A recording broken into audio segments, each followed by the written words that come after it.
Hello, good people of YouTube. It's your boy Treasure9 here, and I'm bringing you guys a 4-minute MOAB on the map Interchange. I just want to thank all you guys that came from Razor Gaming, and I apologize for posting the same map, the same weapon, Interchange and ACR, but Interchange, it's a really good map to use the ACR, and because of the long-ranging gunfights, that you get into. So that's one of the reasons why, if you see Interchange gameplay, I'm going to be using a couple of weapons, whether it be the ACR, the MK14, G36, M4, guns that are very accurate and can kill pretty quick at long range, not including guns that I consider, overpowered, like, the Type 95, but I don't want to talk about that. The topic of the video today is tips to increase your accuracy. I'm going to give you guys and share you guys some tips that I hope you guys can put into training when you go play online in Modern Warfare 3,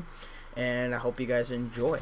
So the first tip is burst fire. Don't be afraid of burst fire in those long range engagements. If you burst fire, you're most likely going to get more shots to target, and you're most likely going to kill that person faster. But a lot of people get confused. They tend to burst fire in medium to short range engagements, guys.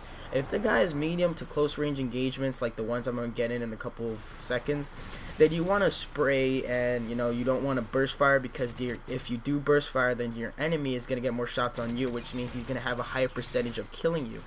So only to long range engagements. And what I consider long range, in my opinion, is right now, look at the gameplay. If a guy's all the way in the opposite wall, 12 o'clock from me, then that's what I consider a long range engagement. The next tip I have to give you guys is don't be afraid to use kick, the weapon proficiency kick. It actually does reduce recoil, and it's actually really noticeable. But remember, if you're gonna use kick, you guys, then make sure to use it on a gun that requires kick. Don't use it on a gun that doesn't really need kick, such as the ACR or the SCAR, or the M4A1 is a huge one. Only use kick on guns that really do need it. But if you do need the extra help, then you are free to use kick on whatever gun you wish to, because if you use kick, then you have a smaller advantage of spraying across the map and getting more shots onto target. Another tip I have to give you guys is use guns that favor the maps. I picked this gameplay because it shows a good example. The ACR and the Interchange, they go hand to hand. This map has a lot of long range, medium range encounters.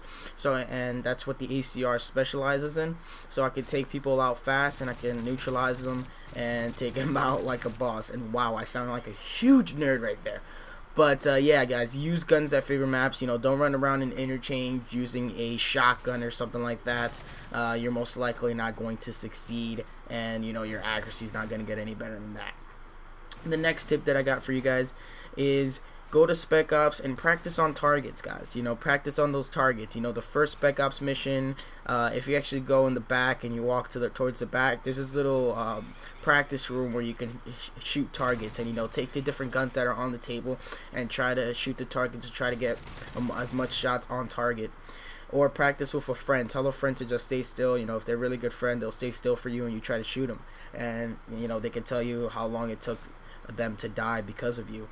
One of the last tips I want to give you guys is use snipers. I don't know why, but if you use a sniper, you actually pretty much kind of get a little bit better with aiming. I don't know how that works, but I was using the snipers for a little bit, and I noticed that my accuracy increased. And if you guys are wondering what my accuracy in this game, it's like 20 point something, so it's pretty much above average. I consider average 18. But yeah, you guys, use snipers. Don't be afraid to use snipers, because they actually do increase accuracy by a whole bunch. And I got the MOAB right there, and now I'm going to go on a little streak. So guys, don't be afraid, guys. Use snipers. I have no idea why, but using snipers does increase your accuracy a hell of a lot more. And I actually going to show you guys the streak. I don't know what the streak is. I think it was 30 something, but I hope you guys enjoy the streak. So the last tip I want to give you guys is if you guys have money, if you guys have like $5 sparing, try to invest some money on Control Freaks. Control Freaks is this thumbstick attachment that pretty much puts some more leverage in your thumbsticks. And I actually have owned one for about a year, and they've worked out perfectly for me. They pretty much help me out with accuracy a lot. I can snap on targets faster and have a good time playing Call of Duty, I guess. So that's a wrap, and I hope you guys enjoyed today's video, and please subscribe, rate, comment, and let me know what other games you guys would like to see. Peace.